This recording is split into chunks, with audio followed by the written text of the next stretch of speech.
नमस्कार, मी संजना। आज तुम्हाला साऊथ इंडियन रेसिपी सांबार कसा बनवायचा आहे ते सांगणार आहे। त्यासाठी लागणारं साहित्य आहे, ही वांगी आहेत, ही अशी मोठे पीस करून घेतलेले आहेत। नंतर मीडियम साईज असे बटाटे कापून घेतलेले आहेत।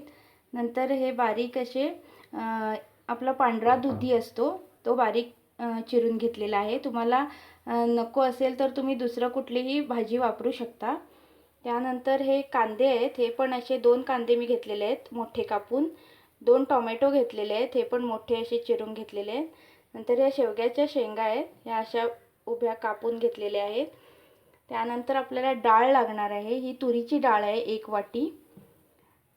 त्यानंतर मोहरी, तिखट, हळद, हिंग, मीठ, ही चिंच आहे थोडी मी भिजत घातलेली आहे पाण्यामध्ये, गूळ आहे, हा सांबार पावडर आहे, हा घरगुती सांबार पावडर मी केलेला आहे। तुम्ही मार्केटमधला कुठलाही यूज केला तरी चालेल। त्यानंतर कोथिंबीर आहे, ह्या सुक्या लाल मिरच्या आहेत, कढीपत्ता आहे, तेल आहे। सर्वात आधी आपल्याला काय करायचं आहे, हे डाळ जी आहे तुरीची ही आपण स्वच्छ धुवून शिजून घ्यायची आहे। तुम्ही कुकरमध्ये शिजून घेतली तरी चालेल किंवा पातेल्यात अशी शिजून घेतली तरी चालेल। आपली तुरीची जी डाळ होती ती मी अशी शिजून घेतलेली आहे व्यवस्थित। आपण आता सांबार करायला सुरुवात करूया।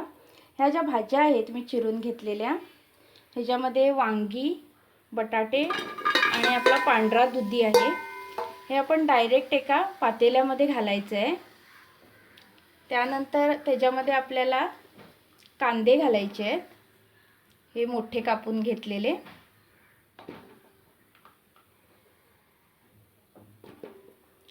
टोमॅटो आणि शेवग्याच्या शेंगा ज्या आहेत त्या मी नंतर घालणार आहे, कारण का ते लवकर शिजतं।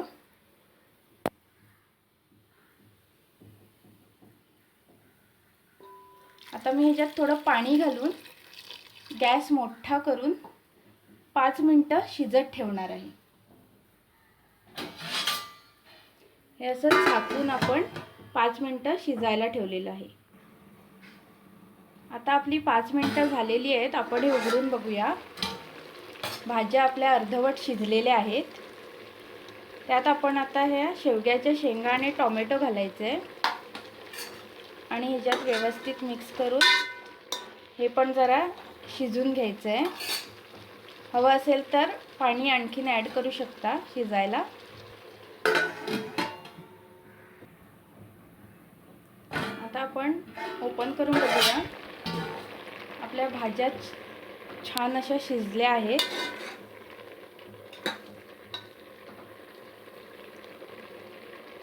आता त्यात आपण ही शिजवलेली डाळ घालणार आहोत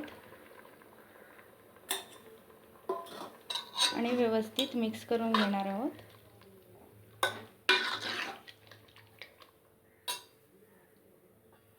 त्यानंतर त्यात आपण 1 ते 1.5 टीस्पून तिखट घातला, साधा लाल तिखट आहे हा। तुम्हाला हवं तर तुम्ही हिरवी मिरची उभी चिरून घालू शकता। नंतर पाव टीस्पून हळद आहे,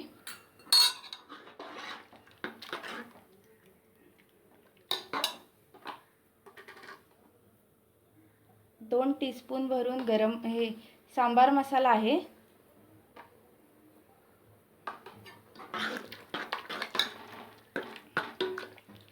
सांबार मसाला होता तो। त्यानंतर आपण जो चिंचेचा कोळ केला होता तो घालणार आहोत आणि थोडं चवीपुरतं गूळ, आंबट गोड हे कॉम्बिनेशन हवंच।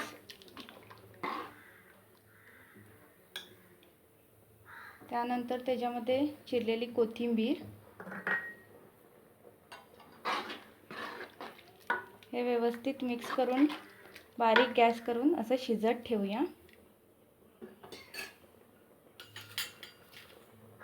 आता चवीपुरतं मीठ,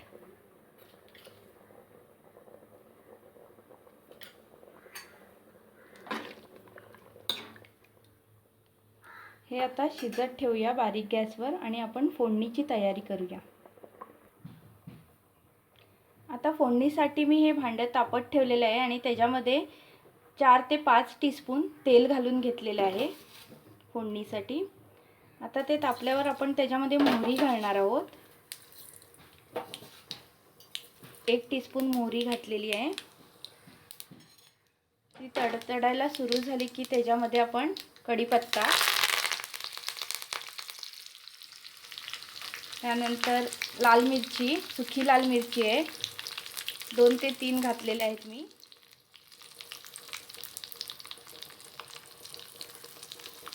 अर्धा टीस्पून हिंग आहे. छान असा आपल्याला हा तडका रेडी करून घ्यायचा आहे. साऊथ इंडियन डिश म्हटलं की तडक्याशिवाय होतच नाही. शेवटचा तडका हा इम्पॉर्टंट असतो. तो हे छान रेडी करून घेऊया आपण.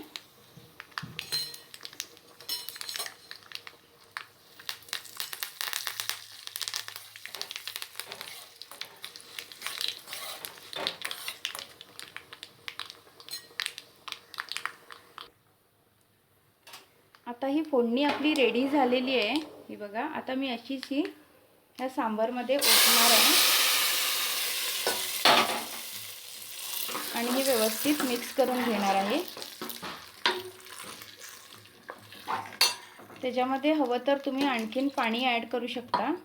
तुम्हाला केवढं पातळ हवं आहे सांबार त्याच्यावर आहे. छान आपला असा सांबार रेडी झालेला आहे. आपण आता एका बाउलमध्ये काढून घेऊया.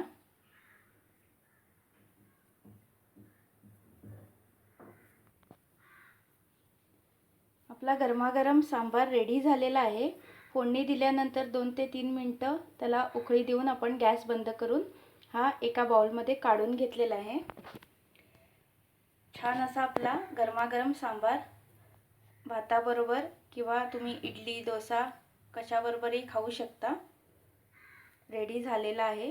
तुम्हाला ही रेसिपी कशी वाटली नक्की सांगा. लाईक करायला आणि शेअर करायला विसरू नका.